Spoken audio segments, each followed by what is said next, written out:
So a Muslim IDF soldier was interviewed by Visregard24, a very pro-Israel news source, and he had some great answers to some of the questions that were posed to him, and why he supports Israel. Check it out. Why did you betray your religion? I never betrayed anybody.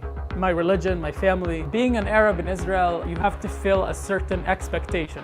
I don't meet expectations. Hello, my name is Yahya Mohammed. I grew up hating Israel, and after October 7th, I'm in the ranks of the IDF, protecting the only Jewish country. X is the most important social media platform in the world.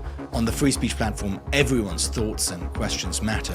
That's why we let you ask your questions through Visograd24. Do you feel a Muslim living in Israel or an Israeli that is Muslim? I feel that I am an Israeli who happens to be Muslim. I love it when I go abroad to Europe or America and they see my Israeli passport, and when they open it expecting my name to be David or something else, and they see Mohammed, and I see the eyebrow just raising, their confusion. And yes, Israel is just a melting pot of different cultures, and I think it's not known enough. Are you Sunni or Shia? Israel has only Sunni Muslims, but we have other kind of Muslims living in here. But I am Sunni and the majority are Sunni. Ask him if he knows what the Quran is. Yes, the Quran is our holy book, and before joining the IDF, I was part of a movement called the Islamic movement. And part of the first things that I remember from my childhood was that they wanted to send me to India to convert people to Islam. I was praying 5 times a day. I was part of the community in the masjid. I know very well what the Quran is. Why are you still Muslim if Quran 5:51 says do not take unbelievers as your friend? We cannot live in 2024 and follow every letter to the exact thing that's written. We have imams who have decided to go forward and put Muslims on the right path to civilization and to outcast people who believe in the literacy of doing everything literally in the Quran. That's a very bad thing to consider. We can't read every holy book and do exactly that. They were written a few thousand of years ago. I think they don't exactly fit today's narrative. Do you scream Allahu Akbar? So one point on that, the Torah and even the New Testament have a lot of phrases in them that, if applied today, would be considered barbaric. So again, in part, he's right. There is this sort of progression.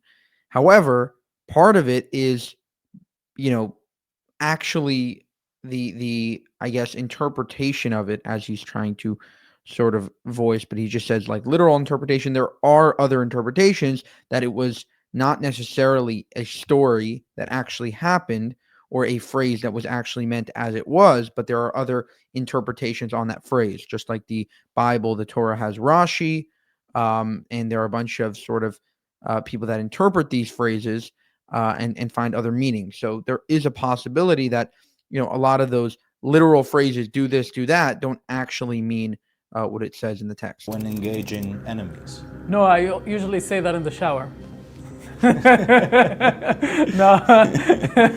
If you are a Muslim, why did you join IDF? Islam prohibits every action these forces commit. It's very funny because one of the things that all religions share between Christianity, Judaism, and Islam is a verse that I like to remember all the time. Whomever saves one soul, it's like they saved the entire world. And whoever kills one soul is like they killed the entire world. So I viewed it as my #1 mission in the IDF is just to save one person. Every soldier in some sense or another is carrying this with him, and it's very beautiful. How do they sleep? Referring to Muslims in the IDF, honestly? I sleep very well. I sleep very well knowing that during my entire service there was never a terrorist attack in my area where I served. I have only seen smiles and civilians who went out and enjoyed their day while I'm on duty. Do you think Israel brutally murdered thousands of innocent children? I don't think we targeted children. We never do target children. There are collateral damage, and it is sad. It's very sad. It affected me. Seeing blood on the ground affects every human being. But I can sleep very well knowing that we did not target specifically children and civilians. We do everything we can not to do that. Did your service affect your faith, made it stronger, weaker, altered it? It made it much, much more complicated to go to a mosque that I don't know out of my community, to pray. It became more challenging after I joined the army. And not only that, I do Israel advocacy and my face is known to other Arabs. So it made things complicated. But recently I have seen more religious figures opening spaces for people like me in their mosques. A lot of Israeli Arabs, young people, saw what I did and decided to follow through. And some did, including a very religious Muslim woman who went and enrolled to be a combat soldier in the IDF. So she was wearing the IDF uniform with a head covering and an M16. Seeing examples like that really give me a lot of energy to continue forward.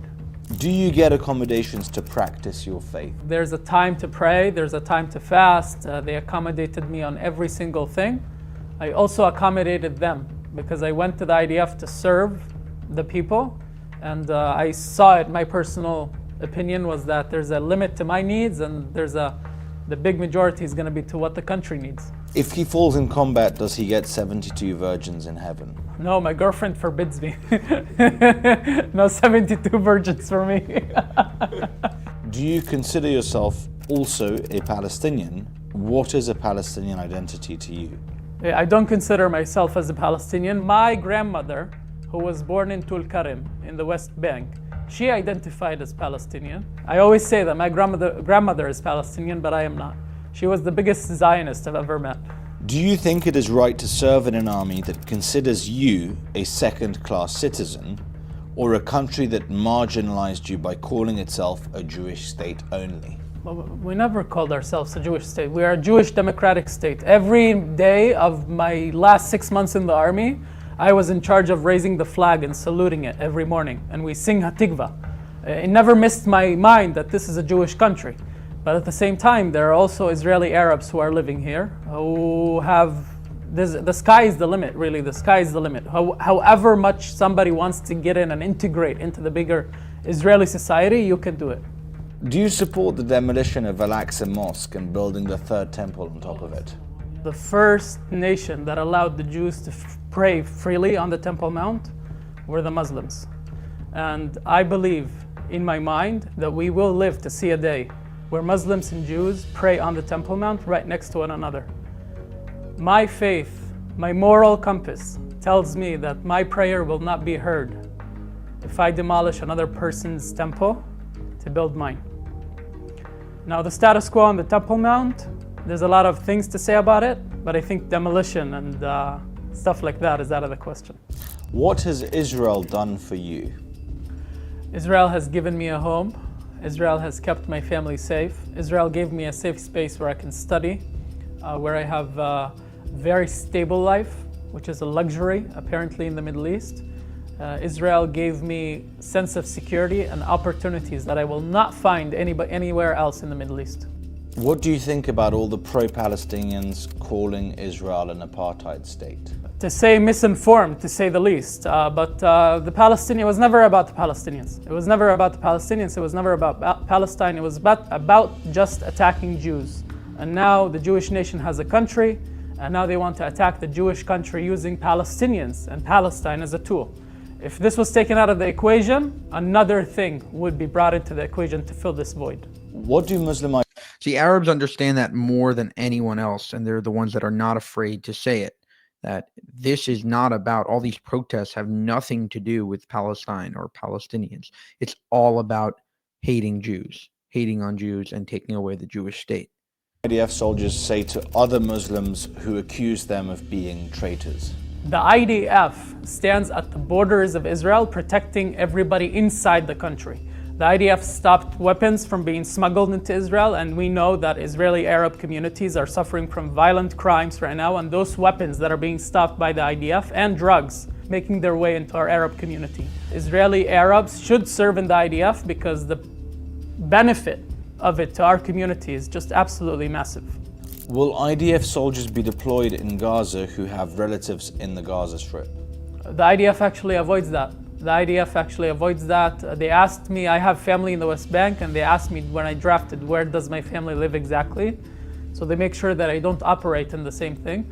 The Israeli police follows the same statute. It's a very known thing. Should an Israeli be able to build a house in the West Bank? This question implies that those people are doing something wrong, and it puts me as an Israeli Arab in an awkward situation. Because if they're doing something wrong by living in the West Bank, just simply existing in the West Bank, then what do we say about the 2 million Arabs who are living in Israel? Are they also doing something that they're not supposed to do? It's a very short-sighted question. Do you think there should be a Palestinian state? I think that the future that I have in Israel and the future that my neighbors have in the West Bank are very much tied together. Whatever future happens there and whatever they achieve, it affects me, and whatever I achieve, they affect them. A statehood or not, it doesn't matter. The first step that we need to do is stop the violence. What would you advise Hamas leaders as a Muslim? I already advised the late Yahya Sinwar to release the hostages on Israeli national TV. That was the only way we could end the war. Unfortunately, my voice went into the pool of many other voices in Arabic and Hebrew and English and any other language, but Hamas is deaf. I wait as an Israeli soldier, I wait for the proud Palestinian leader that loves their people more than they hate Israel to come. I still have yet to see another leader like that. Very, very cool interview from Viscergod24. Awesome that he can speak out, without sort of, hopefully there's not a lot of repercussion. I'm sure he will have some repercussion. And we need more and more voices from that side because they, can speak from the sort of firsthand point of view, like Mossab Hassan Youssef, like Yosef Haddad, all of these people that can speak from their own experience of what they've dealt with. Is Israel an apartheid state? Is Israel committing a genocide? Is Israel doing this, that, and the other? And they can tell you exactly why or why not based on their lived experience. Was the Nakba real? All these other questions and blood libels labeled against the Jewish state. For more, subscribe to this channel. If you want to help us make more of these videos, you can go to buymeacoffee.com/JewishUncensored. That's buymeacoffee.com/JewishUncensored. Thank you and have a good one.